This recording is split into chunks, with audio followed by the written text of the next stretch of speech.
La lección de esta semana, el pecado en la iglesia. Primera de Corintios 6, 19 y 20. ¿No saben que su cuerpo es templo del Espíritu Santo que está en ustedes, que tienen de Dios y que no son sus propios dueños? Porque han sido comprados por precio. Por tanto, glorifiquen a Dios en su cuerpo y en su espíritu, los cuales son de Dios. El foco de este resumen, excesos morales. Eran evidentes y hasta aceptables dentro de la iglesia de Corinto. Veamos lo que Pablo recomendó a esa iglesia. ¿Qué pecado grave toleraba con orgullo la iglesia de Corinto? Un caso de incesto entre un miembro de la iglesia y su madrastra. 1 Corintios 5, 1 y 2. Es ya del dominio público que hay entre ustedes un caso de inmoralidad sexual que ni siquiera entre los paganos se tolera, a saber, que uno de ustedes tiene por mujer a la esposa de su padre. Y de esto se sienten orgullosos. ¿No debieran más bien haber lamentado de lo sucedido y expulsado de entre ustedes al que hizo tal cosa?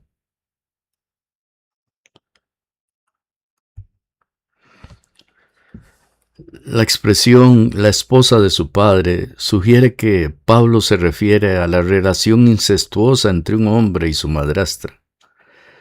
En lugar de sentir pena por la situación, los corintios estaban incluso orgullosos de sí mismos por tolerar tal pecado. Pablo deja claro constantemente que la actitud indulgente de la iglesia hacia el hombre incestuoso exigía una corrección. Pero estar orgullosos de tal escándalo sexual e incluso presumir de ello, esto era demasiado para Pablo.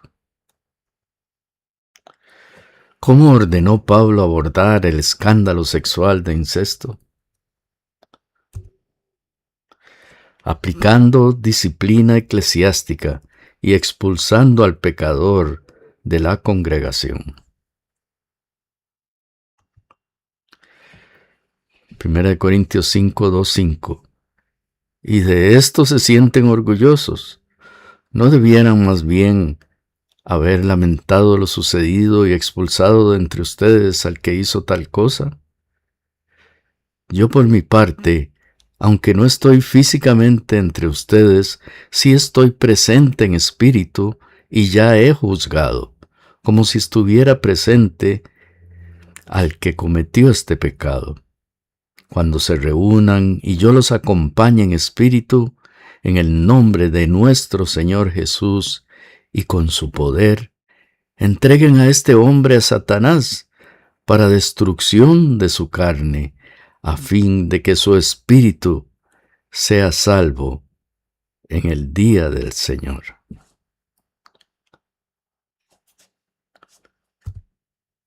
Y 1 Corintios 5, 11, 13, pero en esta carta quiero aclararles que no deben relacionarse con nadie que, llamándose hermano, sea inmoral o avaro, idólatra, calumniador, borracho o estafador. Con tal persona ni siquiera deben juntarse para comer. ¿Acaso me toca a mí juzgar a los de afuera? ¿No son ustedes los que deben juzgar a los de adentro? Dios juzgará a los de afuera. Expulsen al malvado de entre ustedes.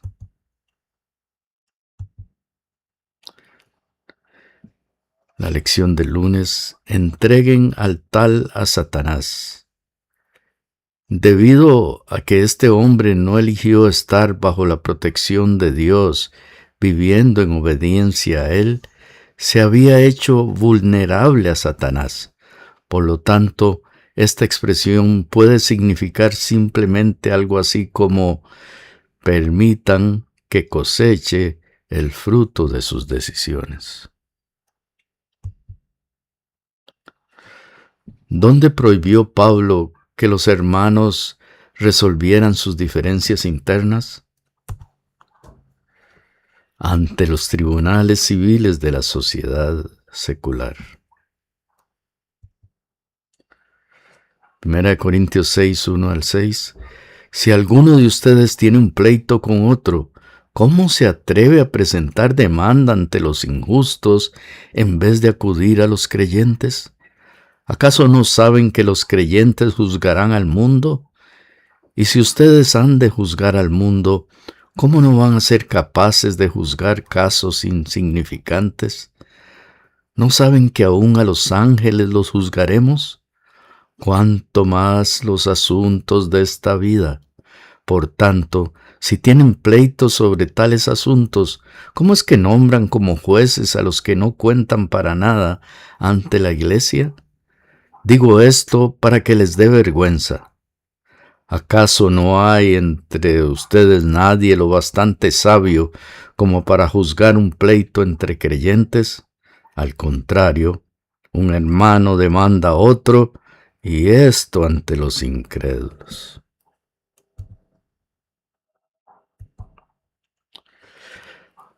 Pablo se preocupaba por la identidad de la iglesia como comunidad cristiana tal y como era vista por la sociedad.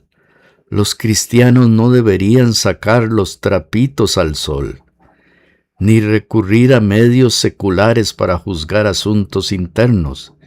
En el mundo romano, las personas de mayor rango, riqueza o función política solían ser favorecidas en los tribunales. Por el contrario, los cristianos deben juzgar como lo haría Cristo y distinguirse de los estándares seculares. ¿Por qué razón debe el creyente huir de la inmoralidad sexual? Porque su cuerpo fue comprado por precio y es templo del Espíritu Santo. Primera de Tesalonicenses 4, 7 y 8. Pues no nos ha llamado Dios a inmundicia, sino a santificación.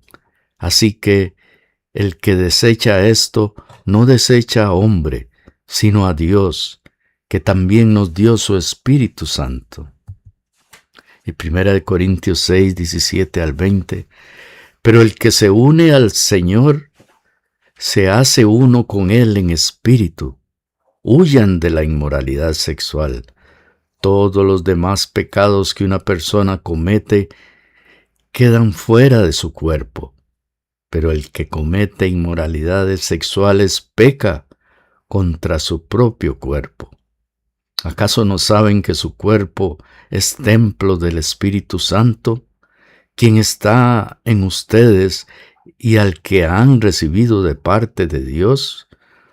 Ustedes no son sus propios dueños, fueron comprados por un precio. Por tanto, glorifiquen con su cuerpo a Dios. Es notable que el mandato huyan de la inmoralidad sexual en 1 Corintios 6, 18 esté enmarcado por la idea de unirse a Cristo y ser templo del Espíritu. ¿Hay una mejor manera de huir de la inmoralidad sexual? Por supuesto que no. La aplicación personal de hoy: ¿quieres alejarte de excesos morales, reconociendo que tu cuerpo es templo del Espíritu Santo? Amén.